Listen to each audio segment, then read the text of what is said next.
আসসালামু আলাইকুম প্রিয় শিক্ষার্থীরা, গার্হস্থ্য বিজ্ঞানের অ্যাসাইনমেন্ট সমাধান নিয়ে কথা বলবো। গার্হস্থ্য বিজ্ঞান সপ্তম শ্রেণী। শিরোনাম হবে গৃহ ব্যবস্থাপনার বস্তু ও গৃহ সম্পদ, গৃহ সামগ্রী ক্রয়, গৃহকে মনোরম ও আকর্ষণীয় করার নীতি, বুদ্ধিমত্তা, সৃজনশীলতা ও শখ পূরণ। একটু বড় হলেও এটাকে আর ছোট করার সুযোগ পাচ্ছিলাম না, তাই এভাবেই দিলাম।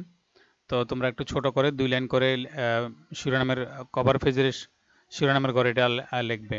আর যদি তোমরা আরো ছোট করতে পারো তো ছোট করে লিখিও। সংক্ষিপ্ত প্রশ্ন উত্তর ক। সম্পদ, এটা সম্পদের সংজ্ঞা দিতে বলা হয়েছে। সম্পদের সংজ্ঞা। সম্পদ হলো চাহিদা পূরণের উপকরণ। সম্পদের 4টি মৌলিক বৈশিষ্ট্য রয়েছে, যথা সীমাবদ্ধতা, হস্তান্তরের যোগ্যতা অর্থাৎ ক্ষমতাধীন, উপযোগিতা অর্থাৎ অভাব পূরণের ক্ষমতা, বাহ্যিকতা বা বাহ্যিক অস্তিত্ব। সম্পদের এই বৈশিষ্ট্য অনুযায়ী পরিবারের বাড়িঘর, জমিজমা, বাড়ির যাবতীয় আসবাবপত্র ইত্যাদি হলো সম্পদ, যার সীমাবদ্ধতা আছে, মালিকানা হস্তান্তর করা যায়, ব্যবহারের উপযোগিতা আছে, অর্থাৎ অভাব পূরণ করতে পারে, এবং বাহ্যিকতা আছে, অর্থাৎ ধরা যায়। কিন্তু বুদ্ধিমত্তা, শক্তি, সাহস ইত্যাদি বস্তুগত সম্পদ নয়, কারণ এগুলোর উপরোক্ত গুণগুলো নেই, তবে এগুলোকে মানবীয় সম্পদ হিসেবে উল্লেখ করা যায়।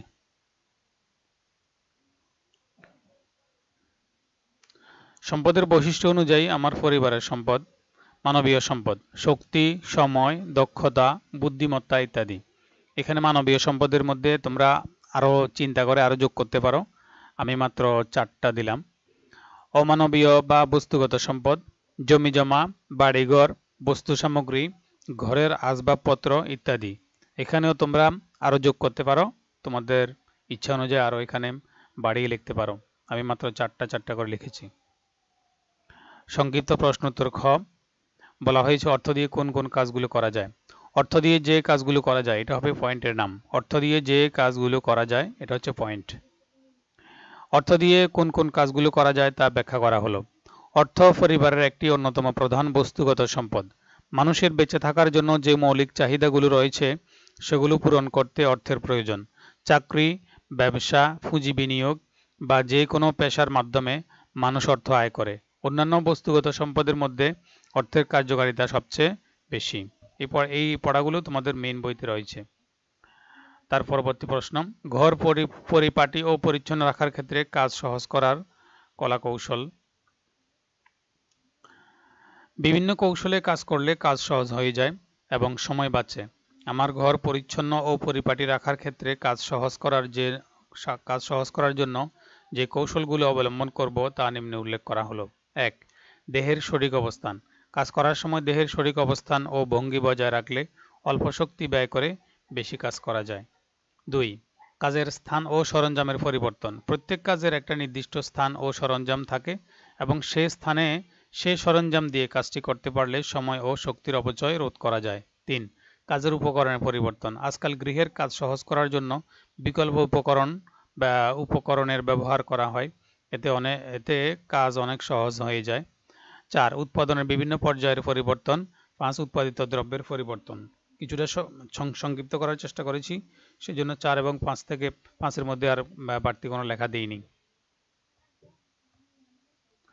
সবশেষে আমরা বলতে পারি যে কাজ সহজকরণের উপায়গুলো অবলম্বন করার মাধ্যমে আমরা সহজেই আমাদের কাজগুলো করতে পারি।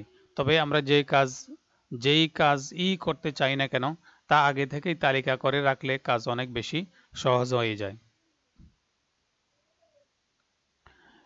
এই যে নিচে দুটো দাগ আসছে নেভি ব্লু কালারের, এগুলো হচ্ছে সমাপ্তি সূচক চিহ্ন। যে কোনো প্রশ্ন উত্তর শেষ হয়ে গেলে এবং নতুন প্রশ্ন শুরু করার আগে তোমরা এই ধরনের চিহ্ন দিয়ে দিবে। ঠিক এরকম দিতেও এমন কোনো কথা নেই, তোমরা স্টার দিতে পারো বা নিজের ইচ্ছা মতো এমন চিহ্ন দিবে যাতে স্যার বুঝতে পারেন যে এই প্রশ্নের উত্তর শেষ, এখন নতুন প্রশ্নের উত্তর শুরু হবে। এবার সৃজনশীল প্রশ্ন উত্তর ক। করিম সাহেব ক্রয়ের যে নীতি অনুসরণ করেননি বলে আমি মনে করি তা নিচে ব্যাখ্যা করা হলো। উদ্দীপকে করিম সাহেব তাড়াহুড়া করে লেখাপড়ার সামগ্রী ক্রয়ের জন্য বাজারে গেলেন। এখানে একটু কথা বলি, এখানে ব্যাখ্যা করার কথা বলা হয়েছে প্রশ্নের মধ্যে, তোমরা প্রশ্ন দেখলে বুঝতে পারবে, সেজন্য একটু বড় করেছি। না হলে মাত্র 2টা কথা দিয়ে শেষ করে দেওয়া যাইতো, কিন্তু ব্যাখ্যা করতে বলার কারণে কিছুটা বড় বড় করেছি। আচ্ছা, আবার পড়ি। উদ্দীপকে করিম সাহেব তাড়াহুড়ো করে লেখাপড়ার সামগ্রী ক্রয়ের জন্য বাজারে গেলেন। বাজার থেকে নিজে চিন্তা করে প্রয়োজনীয় সামগ্রী ক্রয় করে আনলেন। বাড়িতে আসার পর তার ছেলে স্কেল চাইলে তিনি স্কেল দিতে অসমর্থ হন।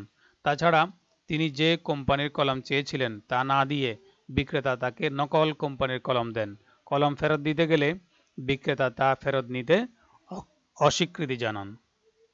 সুতরাং করিম সাহেব বাজার থেকে কোন কোন জিনিস কিনতে হবে তার তালিকা অনুসরণ করেননি।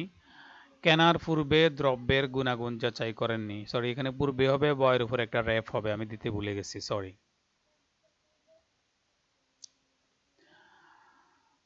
সৃজনশীলের পরেরটা মানে খ খ ভোক্তা অধিকার যেভাবে ক্ষুণ্ণ হয়েছে। দোকানদার করিম সাহেবকে নকল কোম্পানির কলম দেয়, কিন্তু করিম সাহেব তা ফেরত দিতে গেলে তা ফেরত নিতে দোকানদার অস্বীকৃতি জানায়। এখানে নিতে পরে দোকানদার একটা শব্দ দিয়ে দিবে তোমরা। ফলে তার ভোক্তা অধিকার ক্ষুণ্ণ হয়েছে। ভোক্তার জীবন, স্বাস্থ্য ও স্বার্থ রক্ষার জন্য বিশেষ 3টি অধিকার রয়েছে। এখানে মূলত আসলে 5টি, কিন্তু মেইনলি যে 3টি সেগুলো 3টা উল্লেখ করা হয়েছে, 5টি উল্লেখ করা হয়নি। তো ভোক্তার নিরাপত্তার অধিকার, অভিযোগের অধিকার, ক্ষতিপূরণ পাওয়ার অধিকার। দোকানদার যেহেতু খারাপ কোম্পানির কলম দিয়েছে, অভিযোগ আমলে নেয়নি এবং ক্ষতিপূরণ দেয়নি, সুতরাং বলা যায় কলম কিনতে গিয়ে করিম সাহেবের ভোক্তা অধিকার ক্ষুণ্ণ হয়েছে বা ভোক্তা অধিকার নষ্ট হয়েছে। প্রশ্ন 3, গৃহসজ্জার শিল্পনীতি অনুসরণ করে 5টি চিত্র অঙ্কন করে উজ্জ্বল রঙের প্রয়োগ দেখাতে বলা হয়েছে প্রশ্নে। তো গৃহসজ্জার শিল্পনীতি অনুসরণ করে 5টি চিত্র, এটা হবে পয়েন্টের নাম। গৃহসজ্জার শিল্পনীতি 5টি, যথা সমানুপাত, ভারসাম্য, মিল, ছন্দ, প্রাধান্য। নিম্নে গৃহসজ্জার শিল্পনীতি অনুসরণ করে 5টি চিত্র অঙ্কন করে উজ্জ্বল রঙের প্রয়োগ দেখানো হলো। এখানে 1 2 3 4 1 2 3 4 5টা চিত্র আছে এখানে। তো এখানে সাদা কালো আঁকা হয়েছে, তোমরা উজ্জ্বল রঙের প্রয়োগ করবে। আর এই চিত্র আঁকতে গিয়ে তোমাদের সাহায্য নিতে হবে বইয়ের 21 পৃষ্ঠা এবং 22 পৃষ্ঠা। আমি আবার দেখাচ্ছি, এই চিত্রগুলো আঁকতে গিয়ে তোমাদের সাহায্য নিতে হবে মেন বইয়ের 21 পৃষ্ঠা এবং 22 পৃষ্ঠা। সর্বশেষ প্রশ্ন উত্তর, 4 নং প্রশ্ন উত্তর। বর্তমান বিশ্ব পরিস্থিতিতে আমি ঘরের বাইরে বের হতে পারছি না। শখ পূরণের মাধ্যমে আমি যেভাবে আমার বুদ্ধিমত্তা ও সৃজনশীলতার বিকাশ ঘটাতে পারি তা নিচে আলোচনা করা হলো।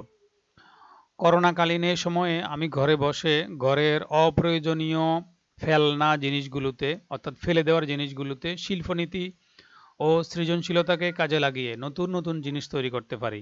কাগজ, কাপড় দিয়ে ফুলদানি, ওয়ালমেট, ঘর সাজানোর বিভিন্ন দ্রব্য তৈরি করতে পারি। আলপনা আঁকা, ঘরের মেঝেতে ভারী জিনিসের কার্পেট তৈরি করা, পর্দা ও জামায় বিভিন্ন ধরনের পেইন্টিং ও ফুল তোলা, পাপোশ তৈরি করা ইত্যাদি করে একই সাথে নিজের শখ পূরণ করতে পারি এবং সৃজনশীলতার বিকাশ ঘটাতে পারি। এছাড়া আমি বই পড়ে, কবিতা লিখে, রং তুলি দিয়ে জলছবি এঁকে কালার স্কেচিং করতে পারি।